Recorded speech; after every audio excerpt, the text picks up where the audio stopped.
We are now recording.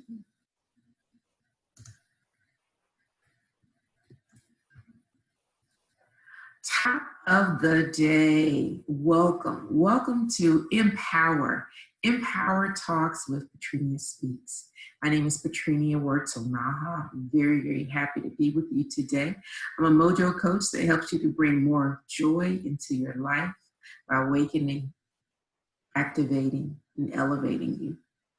Now, we have an opportunity today to provide, sometimes when you're on a journey, you're believing the journey, believing the process, but it's always helpful to have some role models along the way. So we have a just powerhouse lady with us today that's going to be providing some lessons from her leadership lab. And we'll talk a little more about that, but I just want you to welcome our special guest, CEO of Cummings Consulting and Management, LLC, where we embrace learning, Theresa Cummings. Welcome, Theresa. Thank you. Glad to be here. Okay, so I'm going to be just giving you a little background.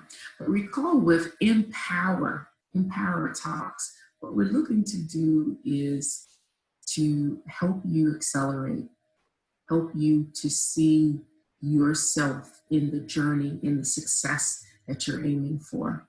And bringing powerhouses like Theresa will power you along. So I'm just looking forward to the discussion.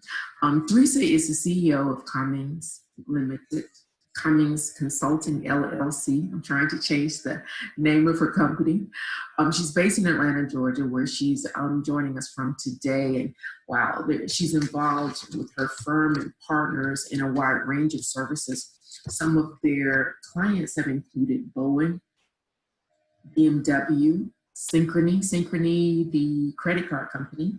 NASA goes without any description. Igloo makes these nice coolers to keep everything cold in.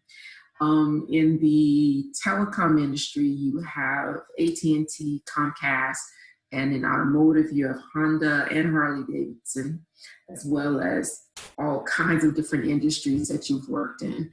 And it's allowed you to touch over 10,000 leaders. I can't wait to hear more about that. In making a lasting positive impact, tangible results. You've got 23 years of experience.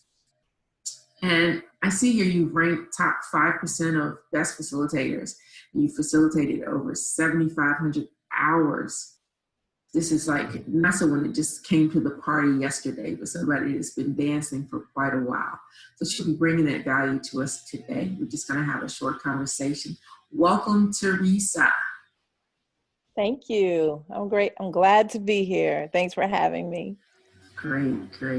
All right. I wanted to just start by painting the picture or seeing when we talk about a leadership lab, when we talk about this laboratory where we tinker and discover things. How have you been able to touch 10,000 leaders? Oh, wow. Well, most of my experience has been in the classroom, just really connecting and engaging with certain individuals, including mostly manufacturing, as well as telecommunications, and different levels of the organization. A lot of my experience stems from people who are more or less wanting to be in middle management. They're entry-level engineers who want to actually move up. They're doing really well as an individual contributor. Now what's next? So what's next is going into the management field, either being a technical manager or being like a manager that has direct reports. So that curve is huge when you have one person that you are accountable for, which is yourself, and now being responsible and transitioning to someone that is responsible for a team of people where you have to work through and with other people. So that has basically been my experience in helping grow the individual contributor from a technical level into more of a manager leader type role and being successful. Okay. So it's like everyone has a different journey, but I'm sure there's probably been some emerging themes. What types of things would you say would be like maybe the top 5 insights that you've seen for people who've been able to be successful in the transition from an individual contributor to actually leading people? Top 5. Top 5. I would say Okay. the first one is knowing where you're going. What is your vision? What is your vision for yourself? If you Mm-hmm. are wanting to aspire to be a manager and a good leader, what is it? What is your why? Okay. A lot of people, I think that that is the next thing, after, the step that you're in currently, but you may not be good at it. You might not be the best people person or the person that needs to be in a role where you lead. You could be a technical leader and also not necessarily have a team of people.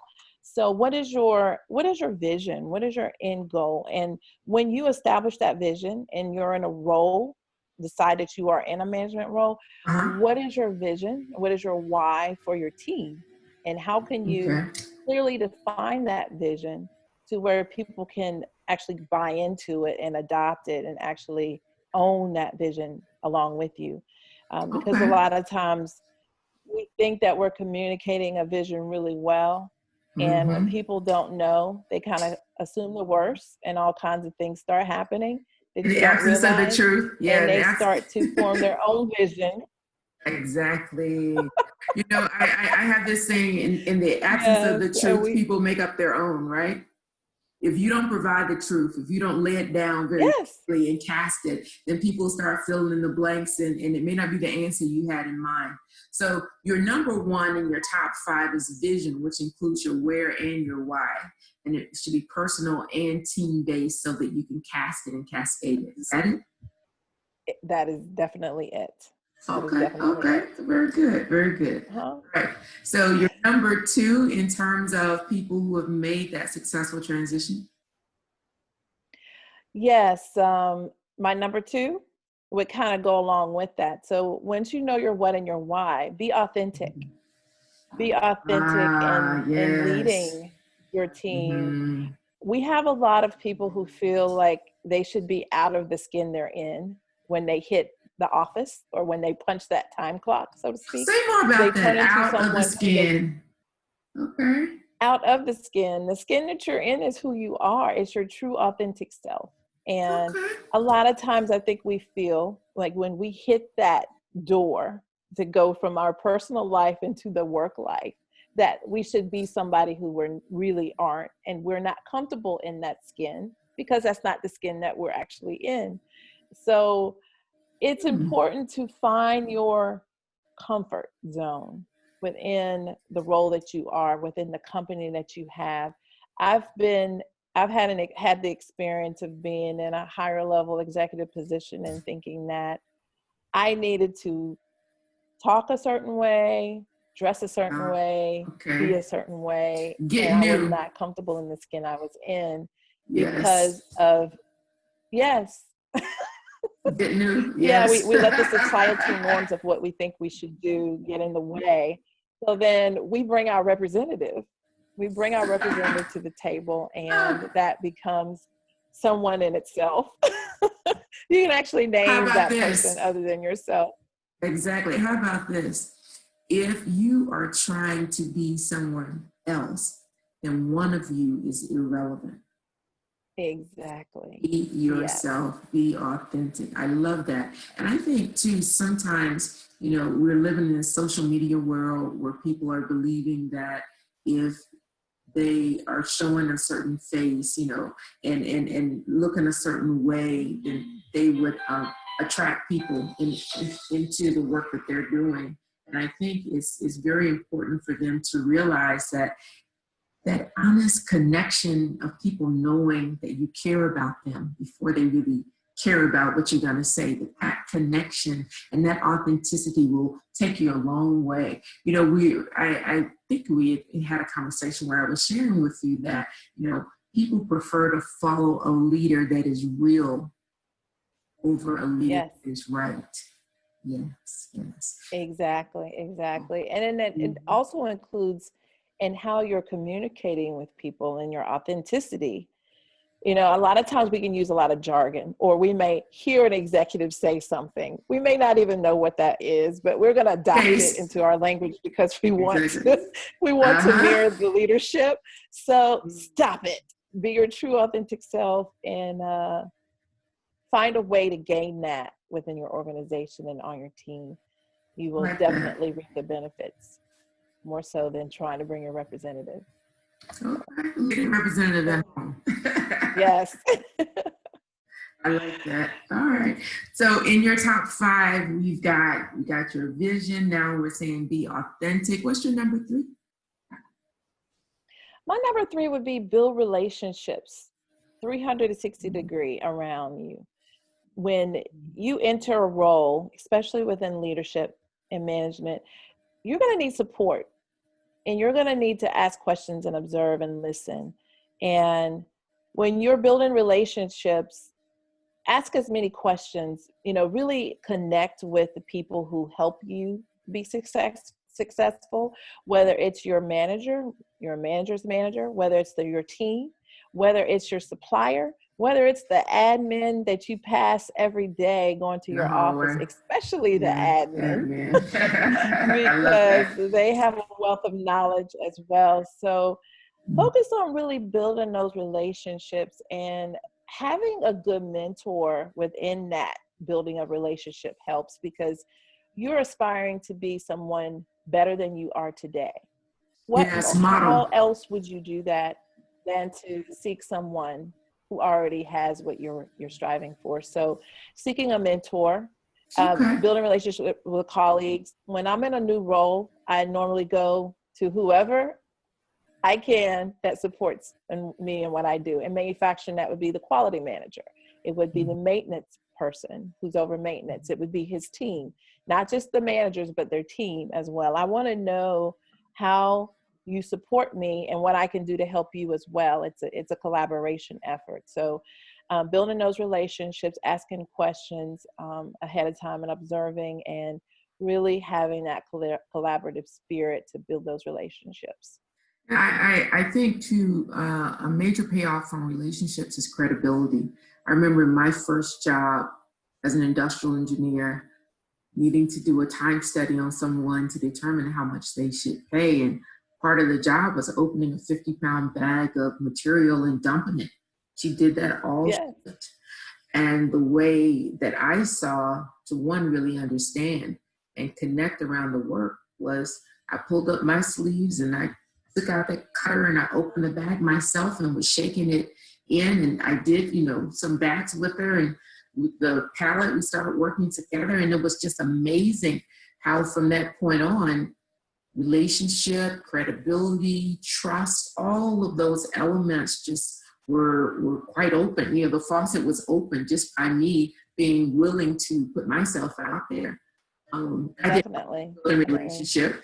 I thought I was, learning more about the job, but what it showed them is that people was first.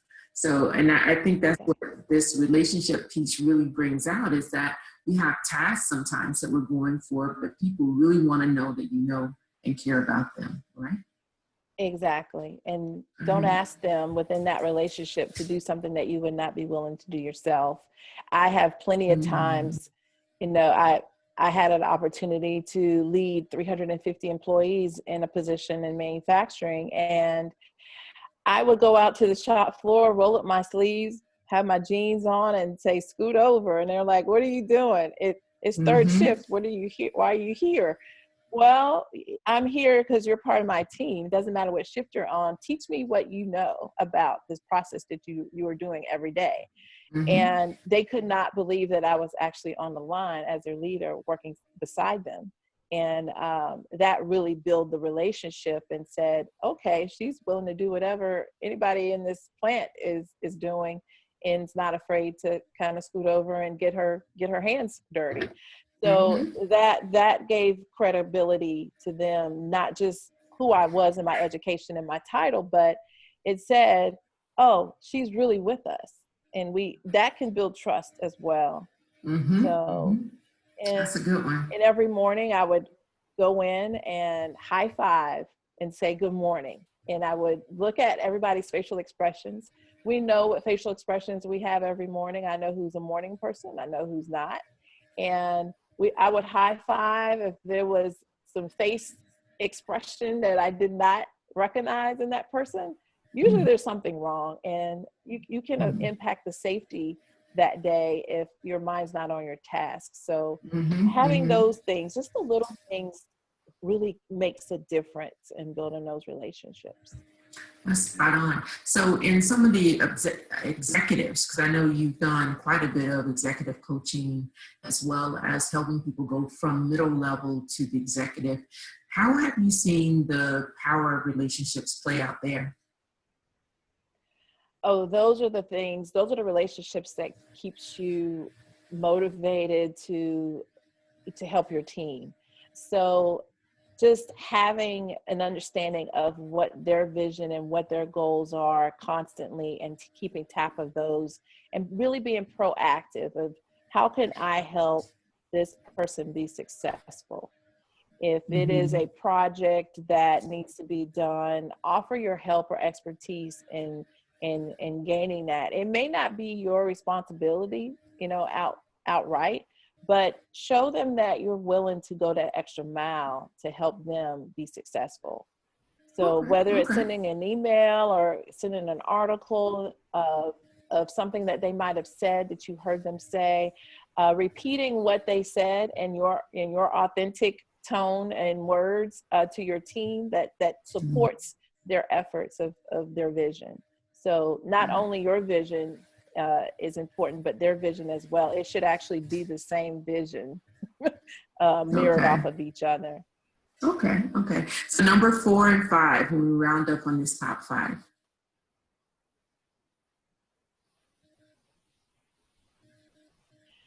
Number 4 is, don't be afraid to fail.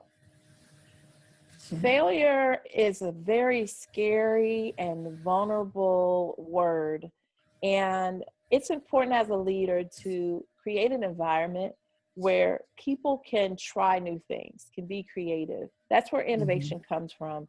And a lot of times we stifle our own creativity by thinking that, oh, if we do this, we're going to fail. But having the support as of a leader to be empowered and to engage in certain various things safely. And safely, I say, empowerment is freedom with fences. So as a manager, you protect your team and not going so far off the ledge that you can't bring them back in supporting their efforts. So that comes with actually clarifying expectations and making sure that people have their limitations in which they can play or be creative. So Authority. that failure is something that can be supported within. Yes. Yes. And So don't be afraid to fail, but have a plan within that failure aspect that does not cost the company millions and millions of dollars. That's the fence that we have to define. Exactly. John Maxwell has a book called Either You Win or You Learn. So like your leadership lab, in terms of creating safe space for people to experiment and learn. Oftentimes, classroom settings are challenged to create credible, laboratories in order for people to practice new skills and exhibit new skills. Tell us a little bit about the types of experiments that you put in place that have helped people to come up with, I don't want to overuse credible, but relevant, that is not just some academic principle out there. That is really something, and not just at the grassroots. I'm looking for the middle level and the executive. Where is that stretch? What are some of the things that are required maybe at those levels that in your classroom? How do you bring those out and help people to, 1, gain a self-awareness, 2, have some action plans, 3, some closing of the loop where they can validate, get feedback, and grow? Well, one of them would be an assessment of how are you interacting with people to gain, the engagement that you need and the innovation. I use the DISC profile, and it is it's not necessarily like a personality study, but it's an assessment on how you interact with other people and how others interact with you, and how you can flex with that interaction. So a D is more of the dominance. It's more director style. A lot of director style people really want you to get down to the basics. They want you to be brief, be accurate, and be gone. And then the I is more of the interaction style. I am an I, and I am the person that people would say is the life of the party, the energizer. I do get things done, but I like to have fun while I'm getting things done. And a lot of times the D will get frustrated at the I because they want to get things going, and I want to talk about your weekend. And then then you have the S style, which is more steadiness. And that is more or less that person who has a poker face. They are harmonious. They want to get the team together and have a great solution about things. And they often like to agree. They don't like a lot of conflict, but they want people to, have this moment of collaboration and getting things done together. And social and steady, social and steady, drumbeat, peace. They activate through people. Yes. And then the last one is C, that's conscientious. And this person is more or less the analytical person. They're the subject matter expert. They know a lot about data. They rule and make decisions off of information or analyzation. And those four styles are basically what we have in an organization of people who interact. We need to diversify our team and having all four so that we can be, one whole entity. So when we're innovating and we are looking at things that we can improve upon, new processes, new products, or whatnot, we need to think in terms of who do we need and how do we interact and pull out that expertise in each one within those interactions. If it's someone that we need to help make a sale, then I'm going to probably choose an I who's that more on energetic, or mirror the actual interaction style of the person that we're trying to make the sale to. So a lot of times we can identify those styles. That would be one way. And then we've used something called design thinking in class, where we have design thinking is more of an innovation type initiative. It has 5 different phases or elements.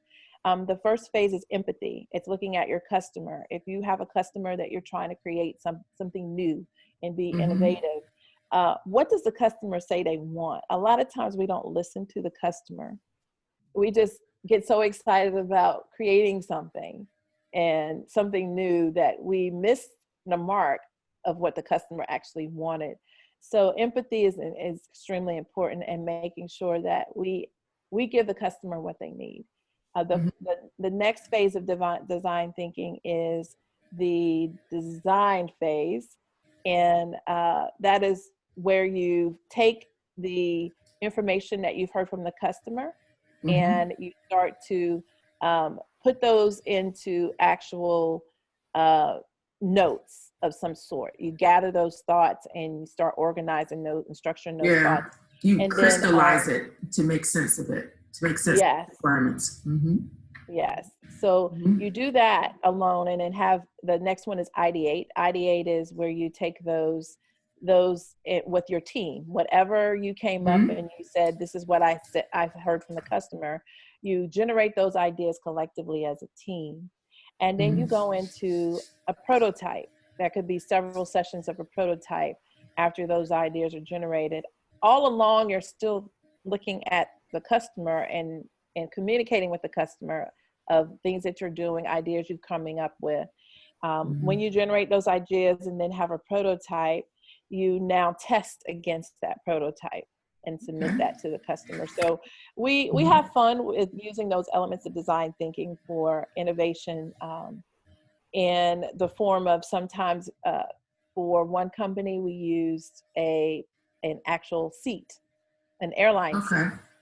So that they had to go through the elements of design thinking by building an element of a airline seat out of cardboard, actually. So all the materials and stuff are in the room, and everybody's real Okay. competitive, and we put some Oh, yeah, competition toward that. yeah. I mean, that Yes. type of working together actually allows you to see people's real competencies come out, and some things that may not be textbook booky, but you're able to then identify it, I imagine, and then coach and get people to play to their strengths in the new tasks that maybe or accountabilities that they are having in their growing jobs.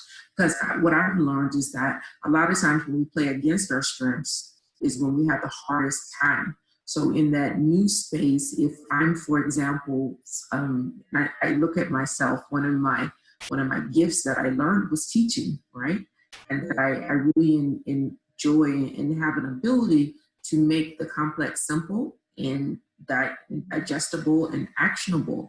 And in one of my engineering roles, I got an opportunity to lead in a very different way because I was able to teach, empower, and get people to solve their own problems and own it. And we were able to accelerate quite a bit. But it's just an example of if I would have tried to go in from a different perspective, I would have gotten different outcomes. So I think it's that self-awareness and assessment and all of that comes into powering people up. But let me get the fifth one because I do have a couple more questions I want to ask you before we run out of time. You're rounding up your top 5. Number 5 is being a servant leader. A lot of times, I define a leader, and it's Joe Barker's definition of a leader. My favorite definition is a leader is a person you'd follow in a place you wouldn't want to go by yourself. So when you think of the characteristics that would allow you to follow someone, you think of servant leadership. That person needs to be credible. That person needs to be trustworthy. That person needs to have a lot of the values that you have, that mirror going somewhere. It has to have, a lot of vision. So a servant leader is more or less thinking in a sense of, how can I help you?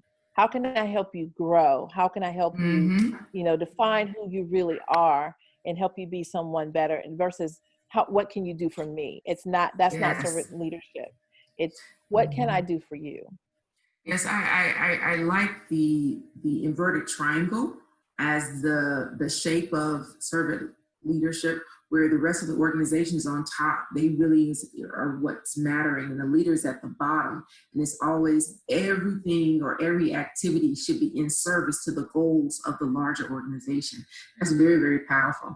I'm going to take you through kind of a rapid fire here, because what we've talked about is some of those top 5 that you've seen through working with these 10,000 coaches. Because I'm sure you've been able to synthesize that geography, West Coast, East Coast, there's so many commonalities, Black, white, young, old. But what I want you to kind of bring out for me is, if leadership is influence, nothing more, nothing less, which is your ability to impact the way people move, grow, so it's about impacting on others. If that's what leadership is, what are some of the enemies to, and I just need just rapid fire. What are some of the things that maybe people get in their own way about? What would you say? Maybe just top 2. What do you think are the enemies? And that would be things that we should not be doing if we want to have successful launches into leadership. I think trying to take credit for something that you did not do. That is trying to take credit for something that maybe a team member did, and not, giving them the credit, but you taking the credit because you might be the leader of the team, acknowledging those people. If you fail, communicate it. Communicate that this was a mistake of my own. I apologize. Apologizing and saying thank you are 2 great things that a leader can do. I always say bad news early. Yeah, I always say bad news early. Yes. The earlier you tell me the better, Uh-huh. instead of holding the ball, because the ball will eventually blow up in your stomach and it'll be like, why didn't you say anything sooner? Okay, I love that. I love Yes. that. So please and thank Yeah. you. And also bad news early, failing when you can communicate when you fail. All right. So what I want to do today is just really thank you for the time. Thank you for the talent. Thank you for the stories.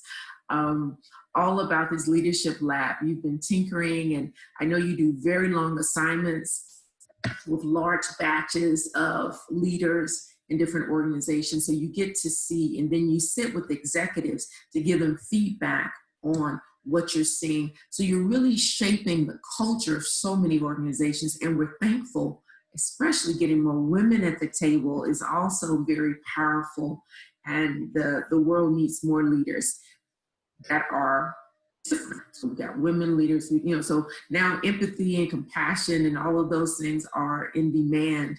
And quite honestly, those are natural gifts for women. So I'm just curious if at any parting advice that you want to share with anyone based on that large, really experience of touching those 10,000 leaders as we close out.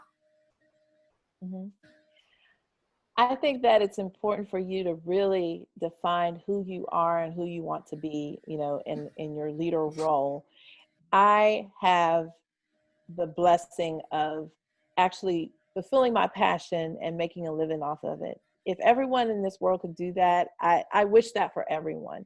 So find what you're passionate in and find a way where you can do that every single day, from a financial perspective, emotional perspective, everything. So I think when you find that everything will fall into place. Me working with 10,000 or 50,000 individuals is something that I love. I truly love.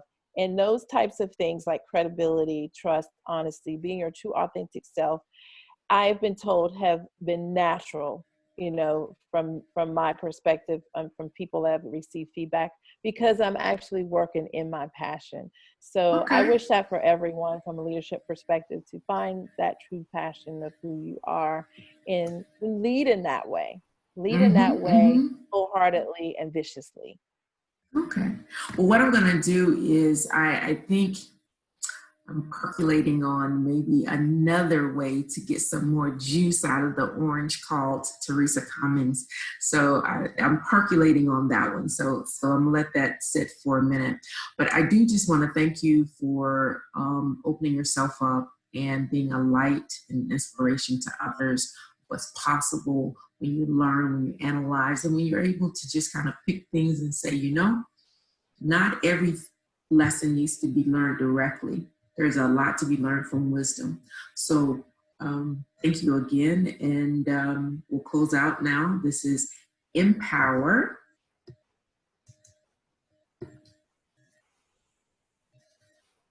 All right. With mPOWER Talks with PatreniaSpeaks. Thank you very much for closing out with taking us into her leadership lab with CEO Theresa Cummings. Thank you very much. Have a good day.